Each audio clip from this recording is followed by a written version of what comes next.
Welcome to another deep dive. Today we're tackling a question that has captivated thinkers for centuries. What is Buddhism? A big one. It is a big one. Hmm. To help us unpack this, we're using an excerpt from the book Good Question, Good Answer by S. Dhammika. It's a really great resource. Yeah. It's written in this really engaging Q&A format, Yeah. so it feels like we're getting a personal lesson Right. on the fundamentals of Buddhism. It's a fantastic resource, and I think you'll be surprised by how much ground we cover just from this little excerpt. It tackles some really common misconceptions and goes deep into the core principles in a way that's really easy to understand. So let's dive in. What is Buddhism? What does that word even mean? So the word Buddhism actually comes from the root word buddhi, which means to wake up. To wake up. Yeah, so in a nutshell, Buddhism is all about awakening to the true nature of reality. Okay. And that awakening, according to the Buddha, is the key to ending suffering and finding lasting happiness. Okay.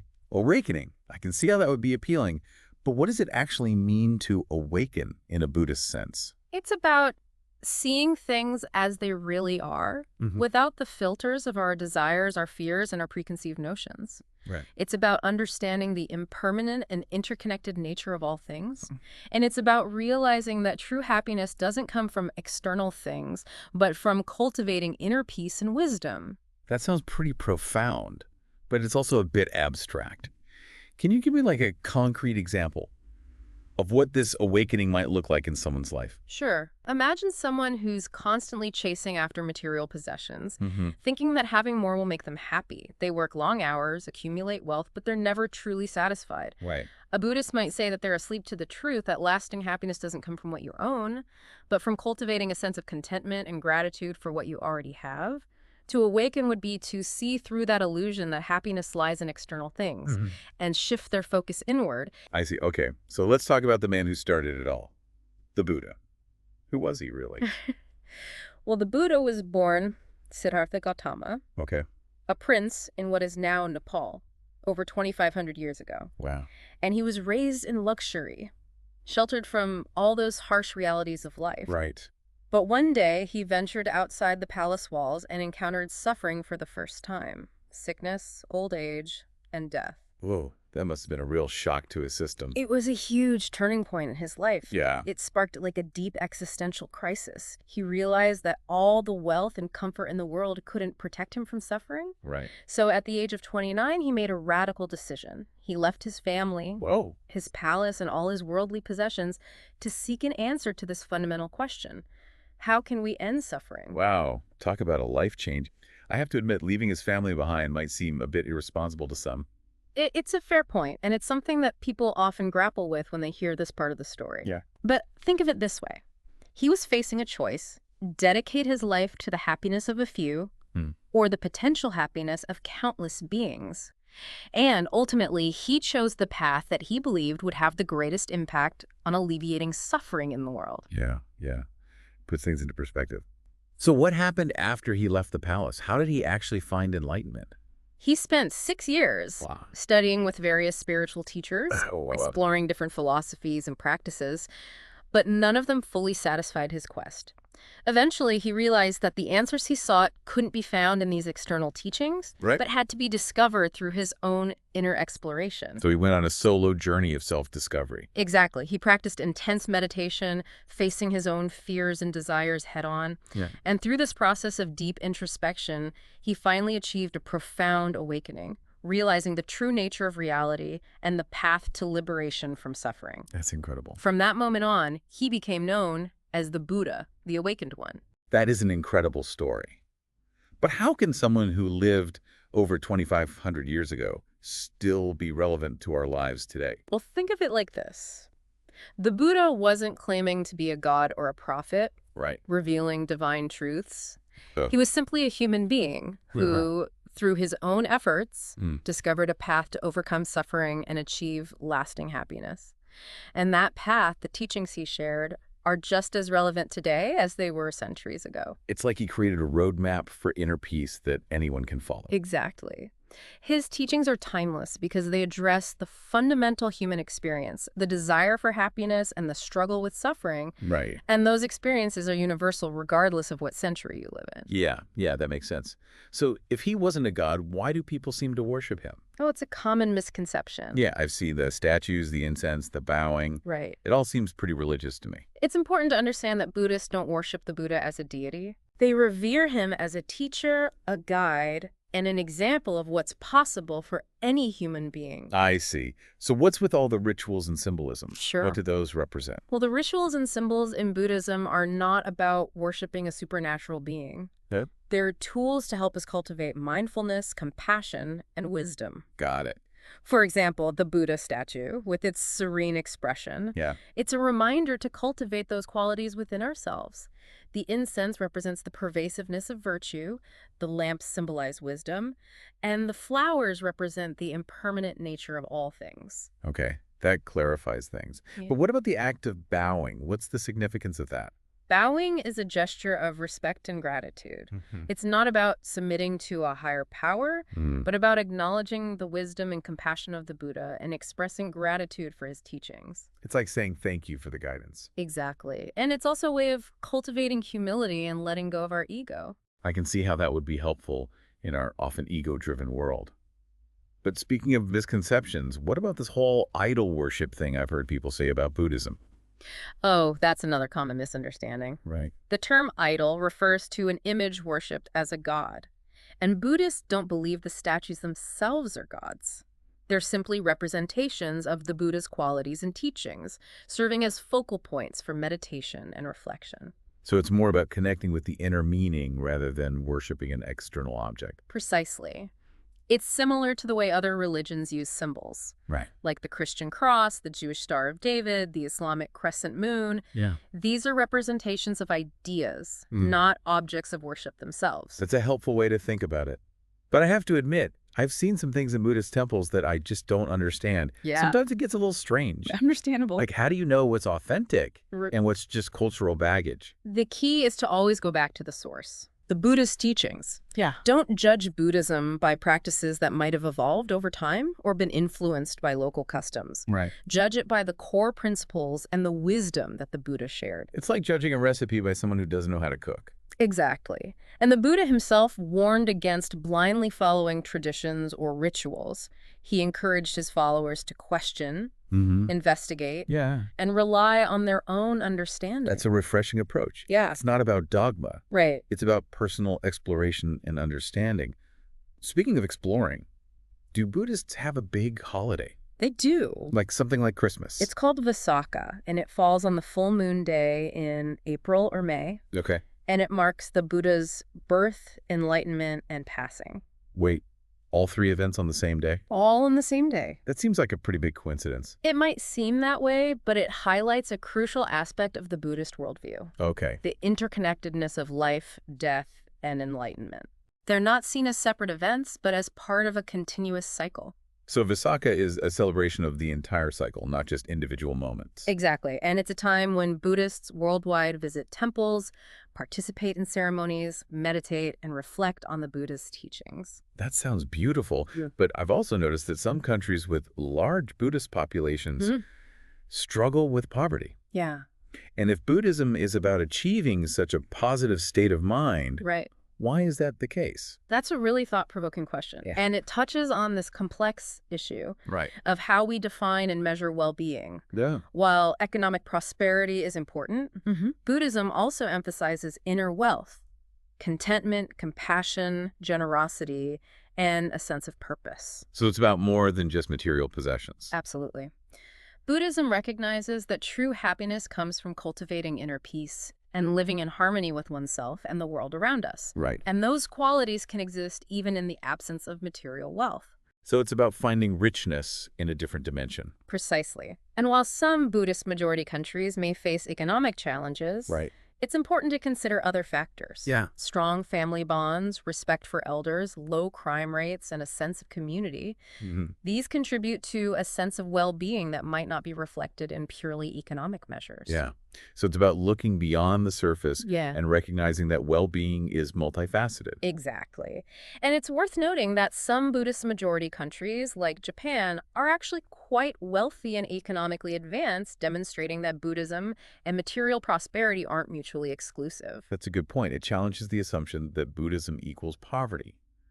But I also haven't heard much about Buddhist charitable work? Right. Is that something they engage in? Absolutely. Buddhist charity often flies under the radar because it's typically done quietly without seeking recognition or praise. So it's more about action than publicity. Exactly. The emphasis is on practicing generosity and compassion without ego or self-promotion. For example, Japanese Buddhist leader Nikkyo Nirwano won the Templeton Prize for promoting interfaith harmony, and many Thai monks have received awards for their social work. Oh, wow. That's inspiring. Yeah. Are there other examples of Buddhist charitable work?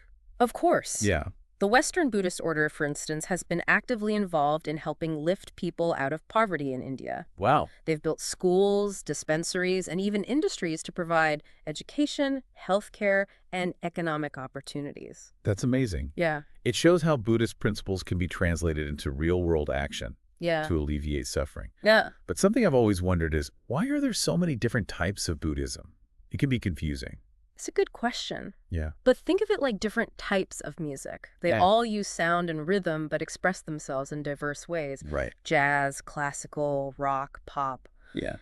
Similarly, Buddhism has evolved over time and across cultures, giving rise to different schools of thought and practice. So it's like different genres of Buddhism. Exactly. Oh. There's Theravada, Zen, Pure Land, and many others. Right. But despite their variations, they all share the same core principles: the Four Noble Truths and the Eightfold Path. We'll discuss those more later. Right. Okay, that makes sense. So it's like different branches of the same tree, each with its own unique expression. Precisely.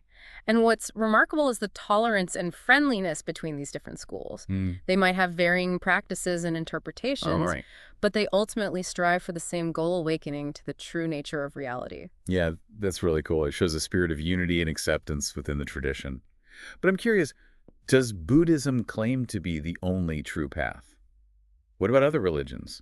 Buddhism actually encourages respect and understanding of other religions. Okay. The focus is on finding common ground in the shared human experience of suffering and the aspiration for happiness. So it's not about converting people or claiming superiority? Exactly. It's about recognizing those universal truths that connect us all, regardless of our religious beliefs. Yeah. Yeah, that's a really beautiful way to approach interfaith dialogue. But I've also heard people say that Buddhism is very scientific. Interesting. Is there any truth to that? There is. Buddhism emphasizes observation, critical thinking, and personal experience, which aligns with the scientific method. Right. The Buddha even encouraged his followers not to blindly believe anything, even his own teachings, but to test them out for themselves and see if they hold true. It's about questioning, Yeah. experimenting, Right. and drawing conclusions based on evidence. Exactly.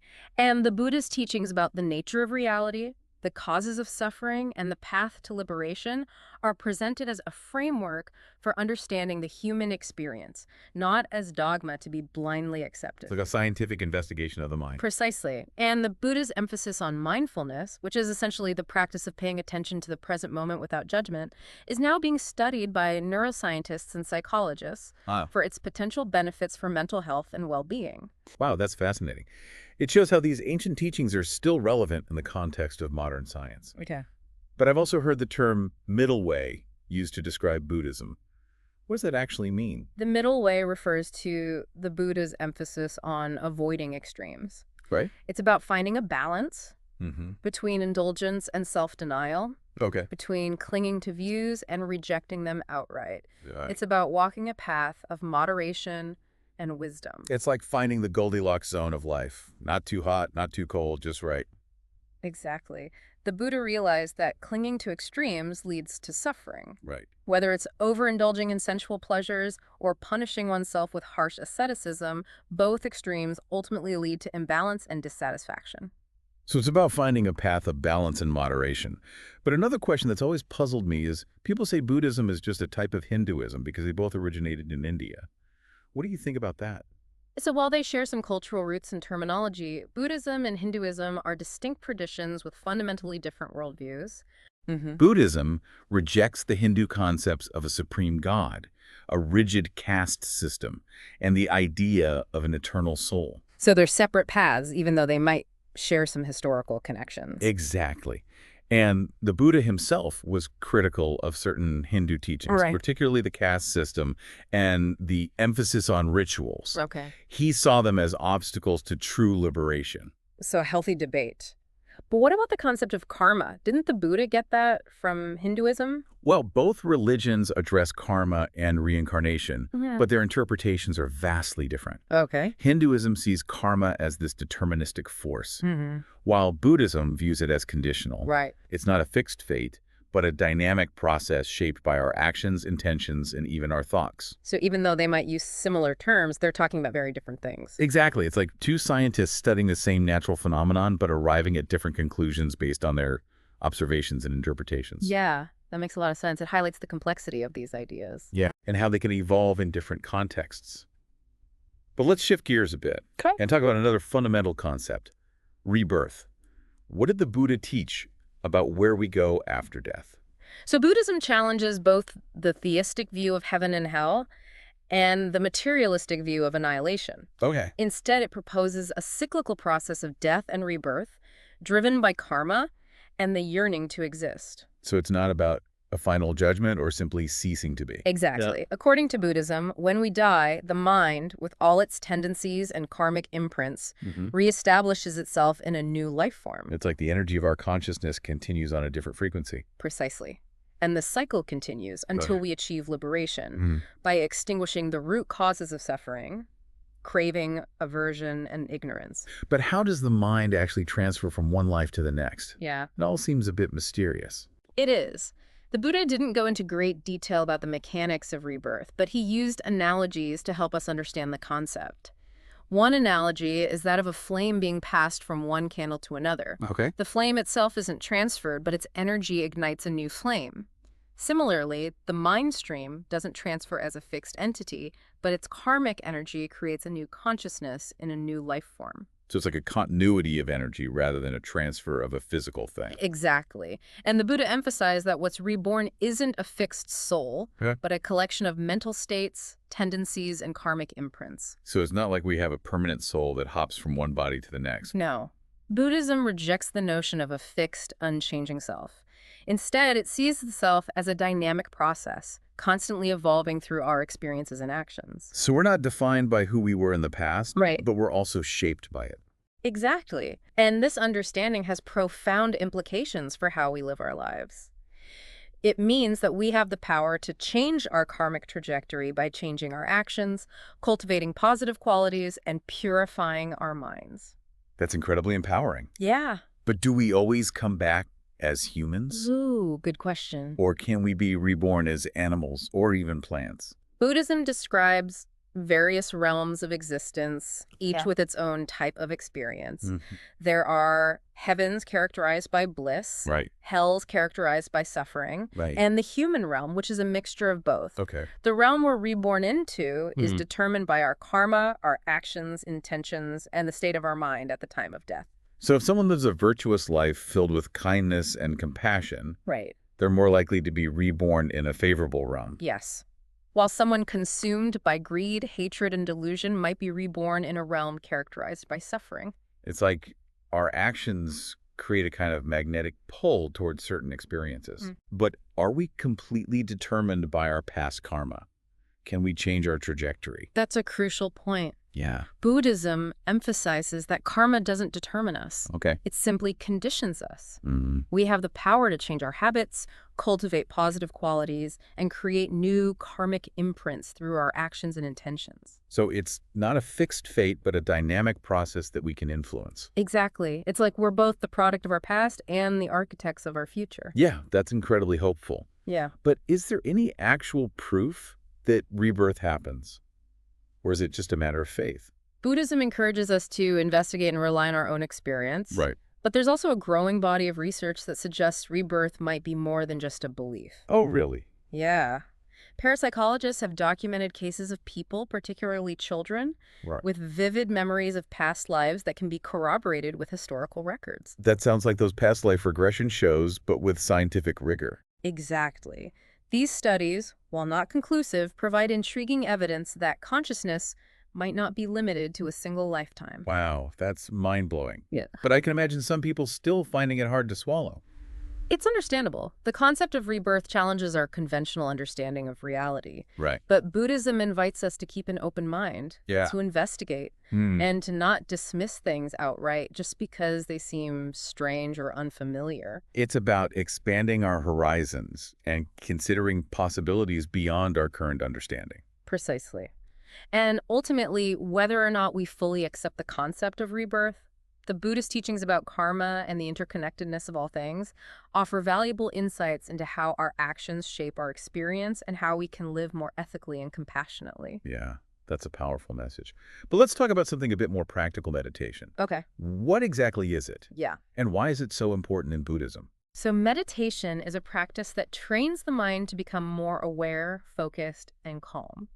It's about cultivating a deeper understanding of ourselves and the nature of reality. That's like mental training. Exactly. And just like physical training, it takes effort and discipline. Right. But the benefits are profound. Yeah. Meditation can help us reduce stress, manage emotions, cultivate compassion, and gain greater clarity and wisdom. It sounds like the ultimate self-help tool. In a way, yes, but the ultimate aim of meditation in Buddhism goes far beyond personal improvement. Right. It's about realizing our true nature, which is free from suffering and full of wisdom and compassion. It's about awakening to our full potential. But there seem to be so many different types of meditation. Yeah. Which ones did the Buddha teach? The Buddha taught a wide range of meditation techniques, each with its own specific purpose. Two of the most fundamental practices are mindfulness of breathing, anapanasati, and loving-kindness meditation, metaphavana. Okay. What's the difference between them? Mindfulness of breathing involves paying attention to the sensations of the breath. Okay. Noticing each inhalation and exhalation. It's a simple yet powerful technique for calming the mind, developing concentration, and cultivating present moment awareness. It sounds like something anyone could do. It is, but it takes practice to quiet the chatter of the mind and stay focused on the breath. So it's about training the mind to become more still and attentive. Right. What about loving kindness meditation? What's that all about? This practice is about cultivating love, compassion, and goodwill towards ourselves and others. It involves repeating phrases like, may I be well, may I be happy, may I be peaceful, and extending those wishes to loved ones, neutral people, difficult people, and eventually all beings. Wow, that sounds challenging. Especially extending those wishes to people who might have hurt you or who you find difficult to love. It can be.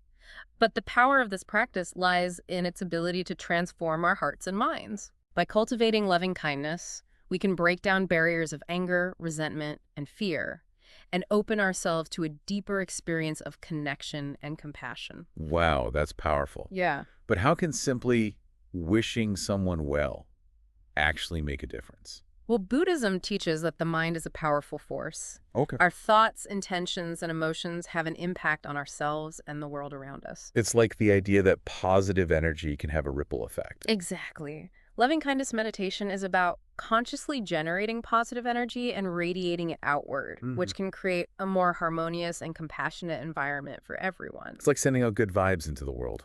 But are these the only types of meditation in Buddhism? Not at all. There are many other forms of meditation, each with its own specific purpose. For example, there's a vipassana, also known as insight meditation, which involves cultivating a non-reactive awareness of whatever arises in our experience, thoughts, sensations, emotions, and so on. So it's about becoming a silent observer of our own minds. Precisely. And through this practice, we can gain a deeper understanding of how our minds work, how our thoughts and emotions create our experience, and how to break free from habitual patterns that lead to suffering. It's like becoming an expert on your own inner workings. Exactly. And this self-knowledge can be incredibly liberating, allowing us to respond to life's challenges with greater wisdom and equanimity. It sounds like the ultimate path to self-mastery. It is. But how long do you have to meditate for before you reach that state of liberation? That's a tricky question. The Buddha didn't give a specific time frame. Right. And it's not about reaching a destination, but about embarking on a journey of self-discovery and transformation. It's about the process, not the destination. Exactly. And even small, consistent efforts can have a significant impact on our well-being. It's like exercising a muscle. The more we practice, the stronger and more flexible our minds become. That's encouraging. But do you need a teacher to guide you through meditation? Oh, that's a good question. Or can you just learn it from a book or an app? While it's possible to learn the basics on your own, having a qualified teacher can be invaluable. Right. Especially as you delve deeper into the practice. A teacher can provide guidance, support, and personalized instruction, helping you navigate the challenges and deepen your understanding. It's like having a personal trainer for your mind. Exactly.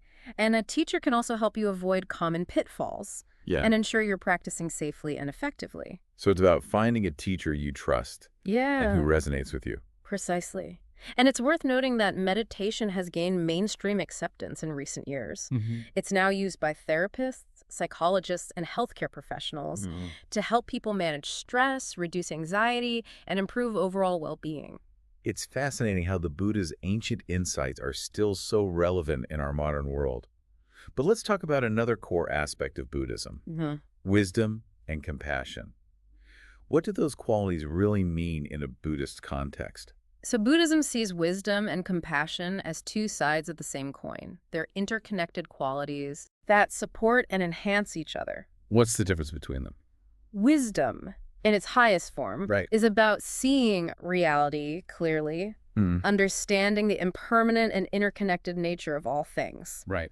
This insight leads to liberation from suffering. So it's about seeing through the illusions of the mind. Exactly. But wisdom isn't about blindly believing what we're told. Right. It's about cultivating an open mind, questioning our assumptions, examining evidence, and being willing to change our views when presented with new information. It's about being a lifelong learner. Precisely. And it requires courage, patience, and intellectual honesty. It's not always easy to challenge our own beliefs. Yeah, for sure.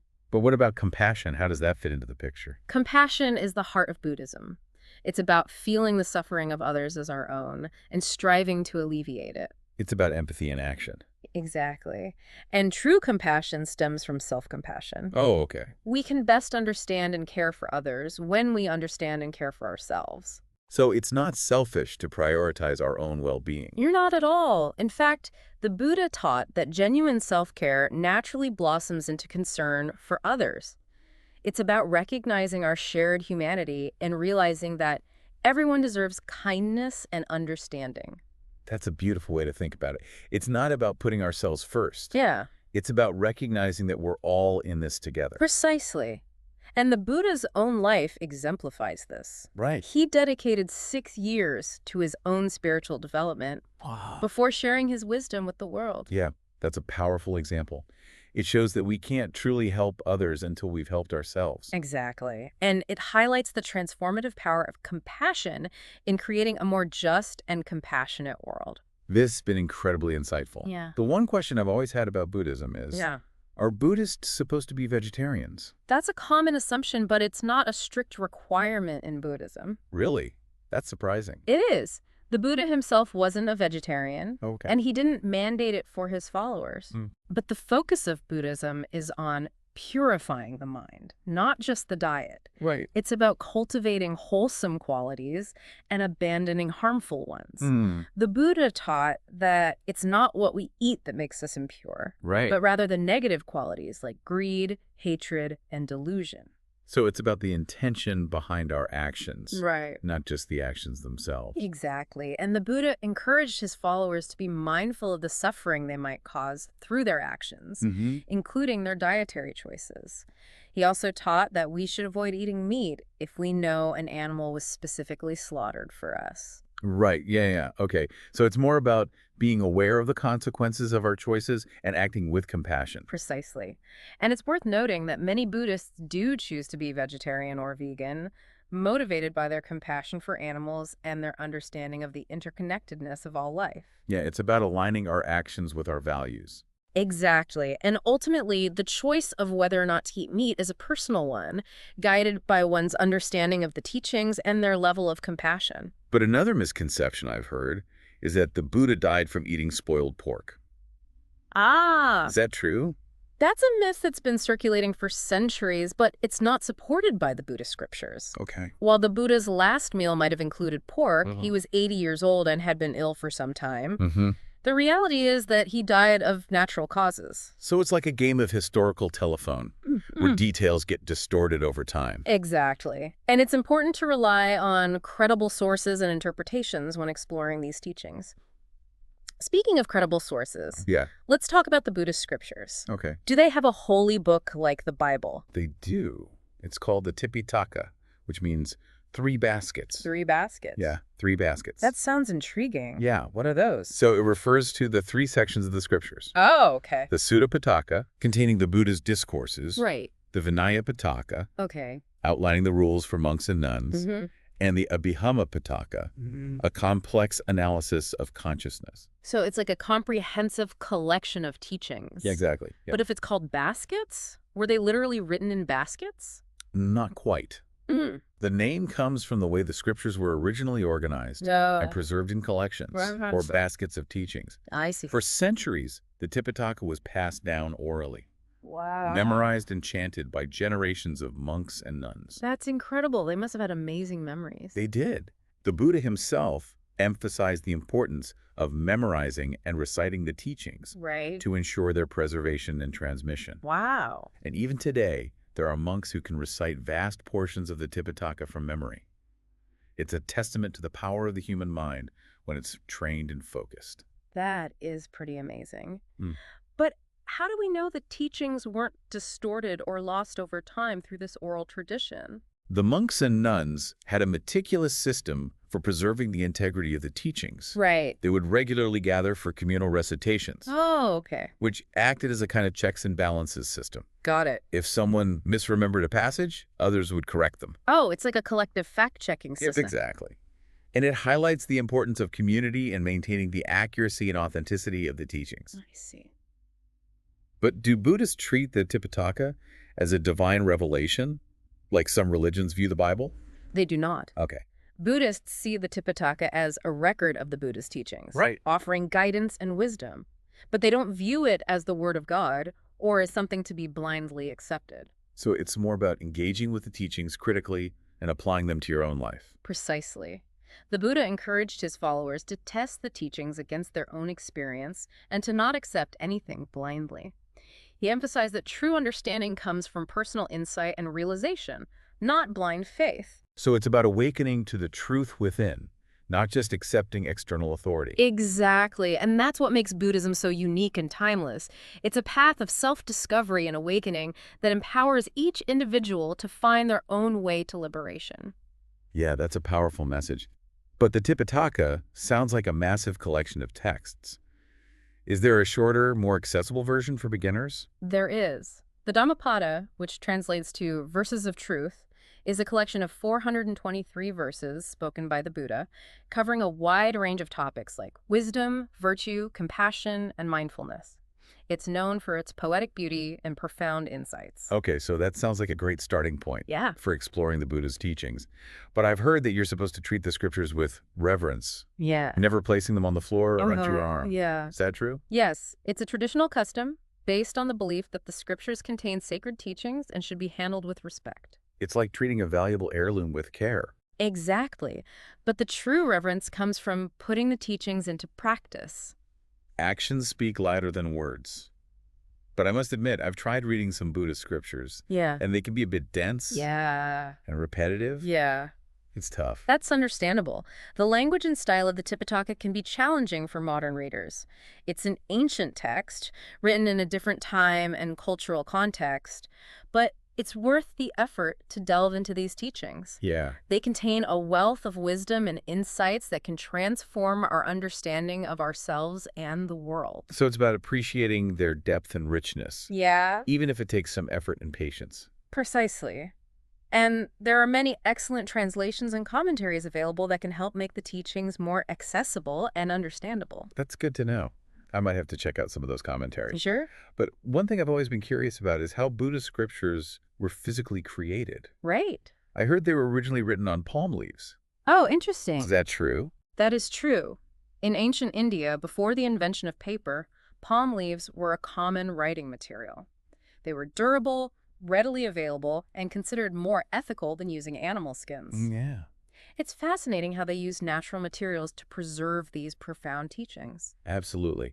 And it speaks to the reverence they had for the written word. Yeah. The book describes how the leaves were specially prepared, treated, and dried before being inscribed with a metal stylus.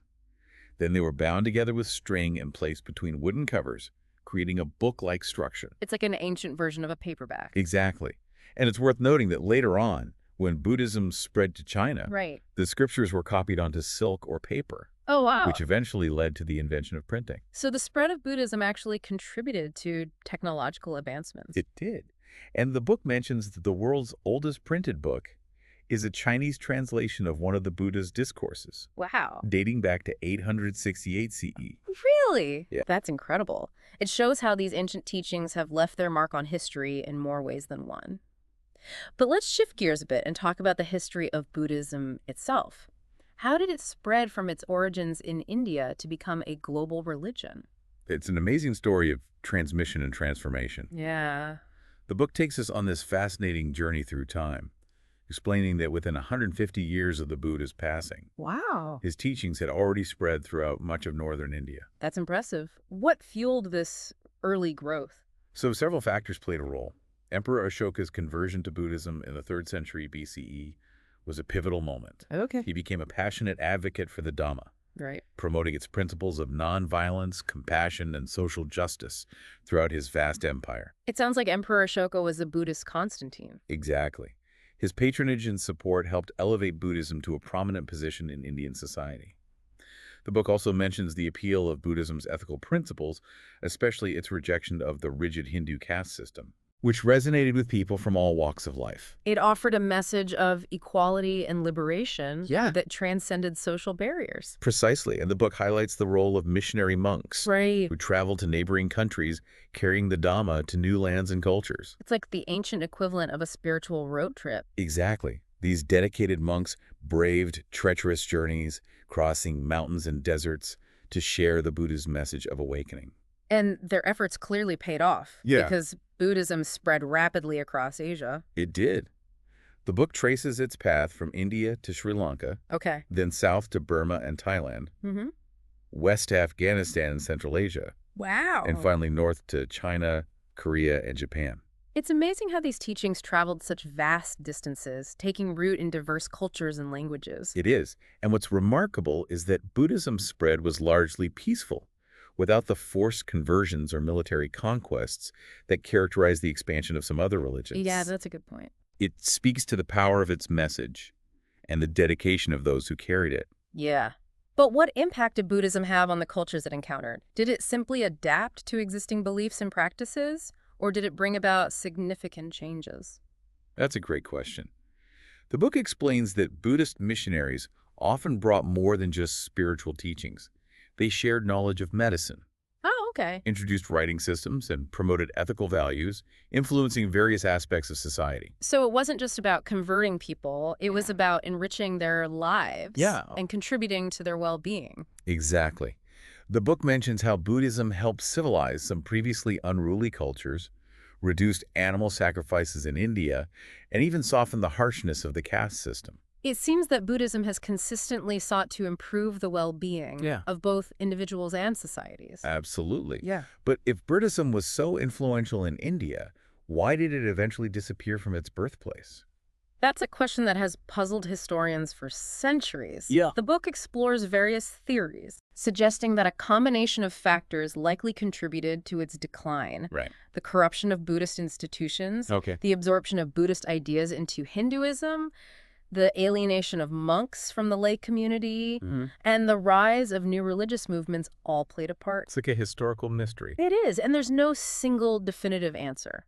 But what we do know is that by the 8th or 9th centuries, Indian Buddhism was in decline. Right. And it was completely wiped out by the Islamic invasions of the 13th century. Yeah, that's a tragic loss. Yeah. But are there any Buddhists left in India today? There are. Okay. The book describes how, in the mid-20th century, Dr. B.R. Ambedkar, Right. the leader of India's untouchable caste, Yep. converted to Buddhism as a protest against the injustices of the caste system. Wow, what a powerful statement. It was, and his conversion inspired millions to follow suit. Today, there's a growing Buddhist community in India, Whoa. reclaiming their ancient heritage and working to revitalize the Dhamma in its land of origin. That's inspiring. It shows the resilience of these teachings and their ability to transcend historical and cultural barriers. But when did Buddhism first make its way to the West? Ooh, that's a good one. Yeah. So the book traces its Western roots back to the 3rd century BCE, when Greek settlers in India encountered Buddhism after Alexander the Great's conquests. Oh, okay. But in modern times, it began gaining traction in the late 19th century, thanks to scholars who translated Buddhist texts and introduced Western audiences to its philosophy. So it started with academics and intellectuals who were intrigued by these Eastern teachings. Exactly. And by the early 20th century, a small but dedicated group of Westerners had embraced Buddhism. Since the 1960s, this number has steadily grown. Wow.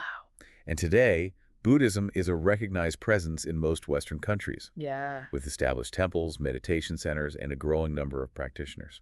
It's fascinating how these ancient teachings are finding new life in a modern context. But with all this talk of Buddhism spreading and evolving, it seems like there are so many different branches or schools of thought. Right. Can you break that down for us? Absolutely. The book focuses on 3 main types. Okay. Theravada, Mahayana, Okay. and Vajrayana. What's the difference between them? So Theravada, meaning teachings of the elders, is considered the oldest and most conservative form of Buddhism. Right. It primarily relies on the Pali Tipitaka and emphasizes monasticism and strict adherence to the original teachings. So it's like the most traditional form. Exactly. It's primarily practiced in Southeast Asian countries like Sri Lanka, Burma, Thailand, Laos, and Cambodia. Got it. What about Mahayana Buddhism? What sets that apart? So Mahayana, meaning great vehicle, Okay. emerged later around the 1st century BCE. It's characterized by a broader interpretation of the Buddha's teachings, emphasizing the potential for all beings to achieve enlightenment, not just monks and nuns. So it's more inclusive. Precisely. It also introduces the concept of bodhisattvas, enlightened beings who choose to delay their own liberation to help others achieve enlightenment. That's a beautiful idea. Where is Mahayana Buddhism primarily practiced? It's predominantly found in East Asian countries like China, Korea, Japan, Vietnam, and Taiwan. Okay. What about Vajrayana Buddhism? I've heard that one's a bit more esoteric. Right. More mysterious. It is. Vajrayana, meaning diamond vehicle, developed even later, around the 6th century CE, primarily in Tibet. Okay. It incorporates tantric practices, esoteric rituals, and visualizations to accelerate the path to enlightenment. Sounds intense. It can be. It's known for its complex symbolism and its focus on working with subtle energies. Wow, so much diversity. But with all these different schools, how do you know which one is the right one to follow? That's a great question. Yeah. And it's one that many people struggle with. The book wisely avoids declaring any one school as superior. Instead, it compares the evolution of Buddhism to a river. Oh, a river. So if you look at the source of a river and then its mouth, they might seem very different. Right. But if you follow the river's course, you'll see how it gradually changes and expands as it flows towards the sea. It's a journey of transformation and growth. Exactly. The book suggests that, similarly, if you want to understand Buddhism, it's helpful to start with the foundational teachings, then explore how they've been interpreted and adapted over time. Right. It's about appreciating the continuity and diversity within this rich tradition. Precisely. Yeah. And ultimately, the best path for any individual is the one that resonates with their own understanding and aspirations. Well, that's a very open-minded approach. Yeah. But let's talk about something a bit more practical. How does someone actually become a Buddhist? Okay. Do you have to join a temple or take vows? So the book emphasizes that becoming a Buddhist is not about blind faith or rituals. Right. It's about understanding the teachings and consciously choosing to align your life with them. So it's about making a personal commitment. Exactly. Yeah. And the book highlights the importance of investigation and reflection before taking that step. Okay. It even quotes the Buddha advising a potential follower to make a proper investigation first, ensuring they fully understand what they're committing to. It's not about rushing into anything. Right. But once someone has made that decision, what's the next step? The book explains that formally becoming a Buddhist involves taking refuge in the 3 jewels. Right. The Buddha, the Dhamma, and the Sangha. What does that actually mean? Taking refuge in the Buddha means recognizing his enlightenment as a model for our own potential. Right. Taking refuge in the Dhamma means accepting the 4 Noble Truths and committing to the path of liberation. And taking refuge in the Sangha means seeking support and guidance from the community of practitioners. So it's about embracing the teachings, the path, and the community. Precisely. Hmm. And the book beautifully describes how this act of taking refuge provides a safe and secure foundation for the spiritual journey. But what about those who try to convert others to their beliefs? Right. I've had friends who can be quite pushy Yeah. with their religious views. Yeah, that's a great point. The book addresses this too, Okay. emphasizing that true friendship involves respect for individual choices and beliefs. Right. It suggests that those who try to force their beliefs on others are not true friends, Right. but rather we're trying to impose their will. It's about respecting boundaries. But how do you deal with someone who keeps pressuring you to convert? So the book offers some practical advice. Okay. It suggests being clear about your own position, Okay. politely but firmly state your boundaries, and consistently repeating your message. Like, don't give up. Yeah. If you feel like you're being pressured, Right. you're allowed to set those boundaries. It's like setting up a mental force field. Exactly. Yeah. And it emphasizes that this isn't about being rude. It's about asserting your right to make your own choices. So it's okay to say no to Yeah. unwanted religious advances. Absolutely. But what about Buddhists themselves? Are they supposed to share their beliefs with others? Oh, that's a great question. Yeah. What does the book say about that? So the book encourages sharing the Dhamma with those who are genuinely interested, but stresses the importance of respecting boundaries and not imposing beliefs on others. Right.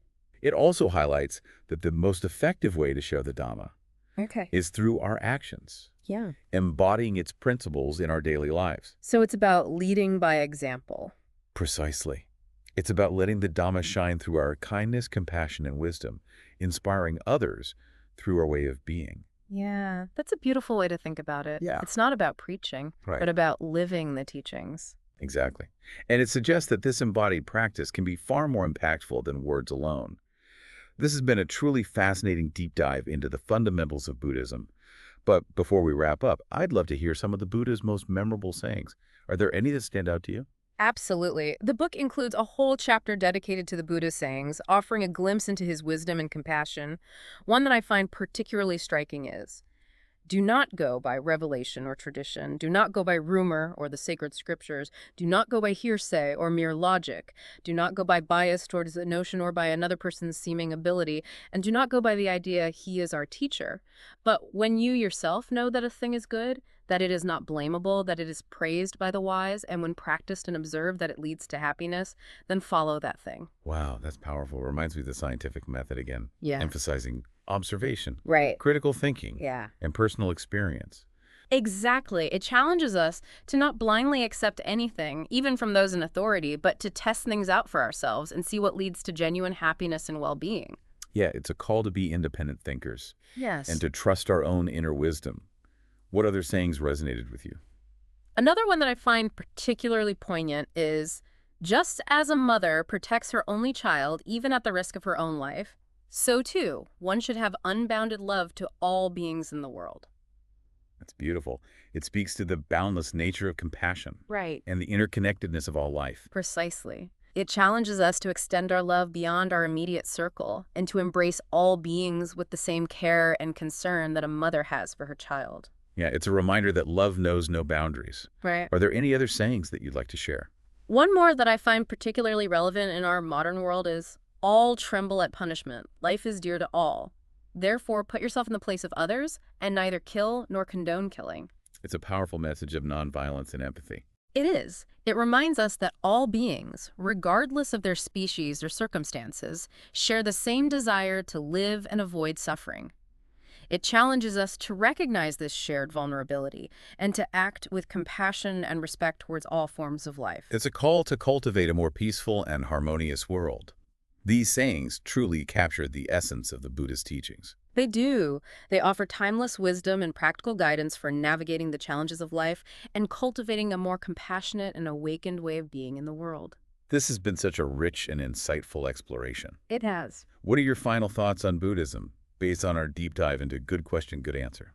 You know, what's fascinating to me is how Buddhism is both ancient and incredibly relevant to our modern lives. Right. It offers a practical philosophy for understanding the human condition, overcoming suffering, and cultivating genuine happiness and fulfillment. It's not about dogma or blind faith. It's about personal exploration, critical thinking, and embodying wisdom and compassion in our daily lives. It's a path of awakening that's available to everyone. Exactly. And what I find particularly inspiring is its emphasis on our potential for transformation and growth. Yeah. No matter where we are in our journey, Buddhism offers tools and practices to help us cultivate a more peaceful mind, a more loving heart, and a more awakened way of being in the world. Yeah, it's a reminder that we all have the capacity to become Buddhists. Precisely. And this journey of awakening is not just about personal liberation. Right. It's about creating a more just and compassionate world for all beings. That's a powerful message. But I'm curious, what about you? What stood out to you about Buddhism from this deep dive? You know, one thing that I find particularly intriguing is how Buddhism approaches the concept of self. Okay. It challenges the notion of a fixed, unchanging identity. Right. And suggests that our sense of self is actually fluid and impermanent. Like, whoa, it's like saying, I am not who I think I am. Exactly. And this idea has profound implications for how we understand our place in the world and how we relate to others. It challenges our attachments, our sense of separateness, paving the way for greater compassion and interconnectedness. It's a radical shift in perspective. It is, and I'm left wondering how embracing this understanding of self could transform our individual lives and our collective experience. Yeah, that's a great question. It's something for all of us to ponder as we continue to explore these fascinating teachings. Absolutely. And perhaps that's the beauty of Buddhism. It invites us to keep questioning, keep exploring, and keep awakening to the truth of who we really are. Yeah, it's a journey without a final destination, but with infinite possibilities for growth and transformation. Precisely. And who knows what we might discover along the way. This has been an incredible deep dive. It has. A huge thanks to our expert guide. Oh, thank you. For illuminating these profound teachings. It's been my pleasure. And to you, our listener, thank you for joining us on this journey of exploration. We hope you've gained some valuable insights and perhaps even a newfound curiosity about the path of Buddhism. And remember, as the Buddha himself said, the only real failure is the failure to try. So keep exploring, keep questioning, and keep awakening to the truth within. Until next time, keep diving deep. May you be well and happy. And may all beings be free from suffering. Yeah, it's a mind-bending concept, isn't it? To think that our sense of self, something we take for granted as solid and unchanging, might actually be more like a flowing river, constantly changing. Yeah, it's a radical shift in perspective, and one that challenges many of our deeply held assumptions about who we are and how we relate to the world around us.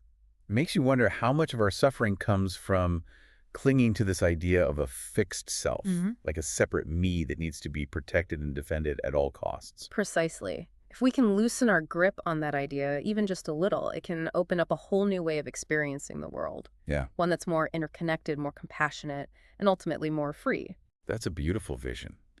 And it makes me think about how much conflict and division in the world stem from this sense of separateness, this us versus them mentality that fuels so much animosity and suffering. If we could truly grasp the impermanence and interconnectedness of all things, like the Buddha taught, imagine how differently we might approach those conflicts. Yeah.